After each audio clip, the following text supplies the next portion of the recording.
کوا اور سانپ۔ یہ بہت چھوٹا گھر ہے، ارشد صاحب کی بیگم نے کہا۔ اتنے کرائے میں تو یہی مل سکتا ہے، وہ بولے۔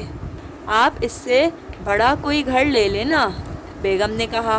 بھائی تم جانتی ہو میری آمدنی کتنی ہے؟ جی ہاں، 15,000 روپے۔ اب اس سے بڑا گھر لوں گا تو 6-7 ہزار روپے سے کم کا نہیں ملے گا۔ آدھی تنخواہ تو کرائے میں چلی جائے گی، پھر بچوں کی تعلیم اور گھر کے دیگر اخراجات کیسے پورے ہوں گے؟ انہوں نے سوال اٹھایا۔ میں آپ کی مدد کروں گی، بیگم نے کہا۔ وہ کیسے؟ ارشد صاحب نے حیرت سے ان کی طرف دیکھا۔ میں نے سلائی کڑھائی کا کورس کر لیا ہے، اب میں گھر پر خواتین کے کپڑوں کی سلائی کا کام شروع کر رہی ہوں، اس سے اچھی خاصی آمدنی ہوگی، یوں ہم کسی اچھے گھر کا کرایہ آرام سے دے سکیں گے، انہوں نے بتایا۔ اگر یہ بات ہے تو مجھے بڑا گھر لینے میں کوئی اعتراض نہیں ہے، ارشد صاحب نے کہا۔ کچھ دن بعد ان لوگوں نے ایک مناسب گھر کرائے پر لے لیا، جس کا کرایہ 7,000 روپے تھا۔ ارشد صاحب نے بھی گھر سیٹ کرنے میں اپنی بیگم صاحبہ کا ہاتھ بٹایا تھا۔ ان کے 2 بچے تھے، جن کے نام صابر اور نجمہ تھے۔ صابر 8ویں جماعت میں جبکہ نجمہ 7ویں جماعت میں پڑھتی تھی۔ پھر اسی علاقے کے ایک اسکول میں انہیں داخلہ دلوا دیا گیا۔ وہاں احمد اور علی سے صابر کی دوستی ہو گئی، یوں وہ ایک دوسرے کے گھر آنے جانے لگے۔ ایک روز شام کے وقت وہ سب صحن میں بیٹھے تھے کہ صابر کی امی نے آ کر کہا، آج تو غضب ہو گیا۔ کیا ہوا؟ ارشد صاحب نے پوچھا۔ میں کپڑے بغیر جھاڑے پہننے لگی کہ قمیض میں سے ایک چھپکلی نکل کر گری اور بھاگ گئی، میں تو لرز کر رہ گئی، انہوں نے بتایا۔ تمہیں کپڑے جھاڑ لینے چاہیے تھے، ارشد صاحب نے کہا، بس یہ غلطی ہو گئی، آئندہ احتیاط کرنا۔ جی ہاں، آئندہ تو بہت احتیاط کروں گی۔ علی اور احمد کچھ دیر بعد اپنے گھر آ گئے۔ ان کے ذہنوں میں اب بھی صابر کی امی والی بات تھی۔ مجھے تو صابر کی امی کی بات بار بار یاد آ رہی ہے، علی نے کہا۔ کون سی؟ چھپکلی والی؟ احمد بولا۔ ہاں، وہ تو مجھے بھی یاد آ رہی ہے، چھپکلی تو زہریلا کیڑا ہے، یہ انسان کے لیے خطرناک بھی ہے، علی نے کہا۔ ہاں، یہ بات تو ہے۔ اب تو میں کپڑے جھاڑ کر ہی پہنا کروں گا، میں بھی ایسا ہی کروں گا۔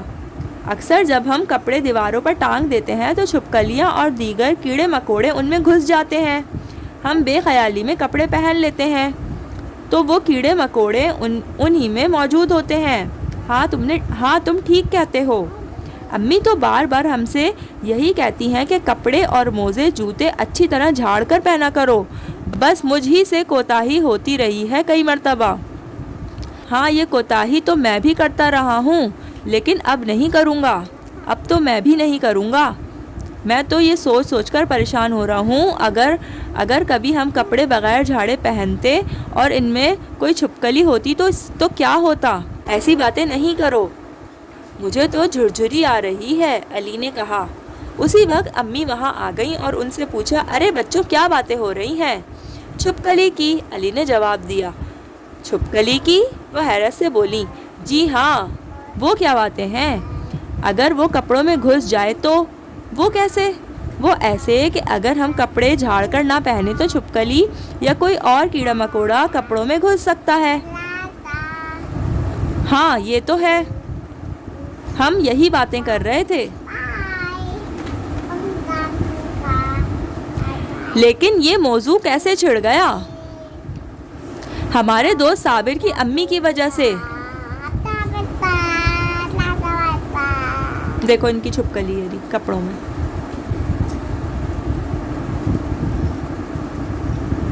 کیا انہوں نے بات کی تھی اس موضوع پر؟ بات نہیں کی تھی، آج تو وہ بچ گئیں۔ وہ کیسے؟ وہ بغیر جھاڑے قمیص پہننے لگی تھیں اور چھپکلی اسی میں تھی۔ اوہ، پھر کیا ہوا؟ امی پریشان ہو کر بولیں۔ وہ تو قسمت اچھی تھی ان کی کہ چھپکلی خود ہی نیچے گر گئی، اگر وہ قمیض میں رہتی تو نہ جانے کیا ہوتا، علی نے کہا۔ یہ تو بڑی غلطی کر رہی تھی وہ، امی نے کہا، لیکن اب انہیں نصیحت ہو گئی ہے، کہہ رہی تھی کہ آئندہ ایسی غلطی نہیں کریں گی۔ یہ بات اچھی ہے، ویسے بھی موزے اور جوتے جھاڑ کر پہننا سنت طریقہ ہے، امی نے کہا۔ اسی طرح کپڑے بھی جھاڑ کر پہننے چاہیے، یہ سنت طریقہ ہے امی۔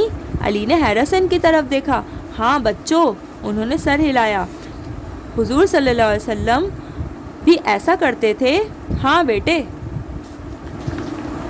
سبحان اللہ، امی کیا اس بارے میں آپ صلی اللہ علیہ وسلم نے کچھ فرمایا بھی ہے؟ احمد نے پوچھا۔ ہاں بچوں، امی ہمیں بھی بتائیں۔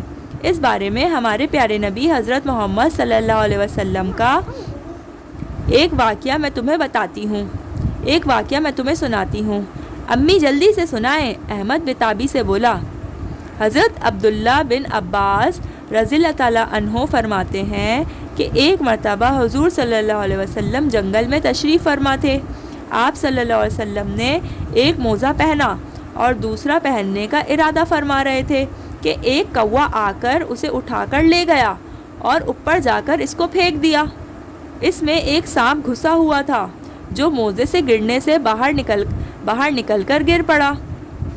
یہ منظر دیکھ کر آپ صلی اللہ علیہ وسلم نے ارشاد فرمایا، جو شخص اللہ تعالیٰ اور آخرت کے دن پر ایمان رکھتا ہو اس کے لیے ضروری ہے کہ جب موزہ یا جوتا وغیرہ پہننے کا ارادہ کرے تو اسے جھاڑ لیا کرے۔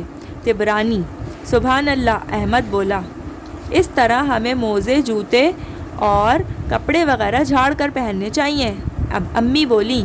احمد اور علی نے بھی کہا کہ وہ آئندہ ایسا ہی کریں گے۔ کہانی ختم اور حریم سو گئی۔ اور اس اسٹوری کے کوشچنس نہیں پڑھے؟ ارہم بتاؤ، بغیر جھاڑے کپڑے پہننے سے کیا ہو سکتا ہے؟ چھپکلی بھی آ سکتی ہے، کیڑے مکوڑے، ہے نا؟ اچھا حفصہ آپ بتائیں، موزے جوتے پہننے کا سنت طریقہ کیا ہے؟ ان کو جھاڑ کے پہنتے، ان کو جھاڑ کے، بالکل صحیح۔ آپ صلی اللہ علیہ وسلم نے موزے اور جوتے وغیرہ پہننے کے حوالے سے کیا ارشاد فرمایا؟ کہ وہ موزہ کپڑے نے لیا، اس کے بعد اس کو نیچے پھینکا، اس کے بعد اس کے اندر سے سانپ نکلا۔ ہاں اچھا، جملے بنائیں۔ گھر، احتیاط، سنت، کپڑے۔ چلیں گھر کا جملہ بنائیں، کوئی ایسا جملہ بنائیں جس کے اندر گھر کا ورڈ آتا ہو۔ یہ ہمارا گھر ہے۔ چلو احتیاط کا جملہ بنائیں۔ یہ کیسا؟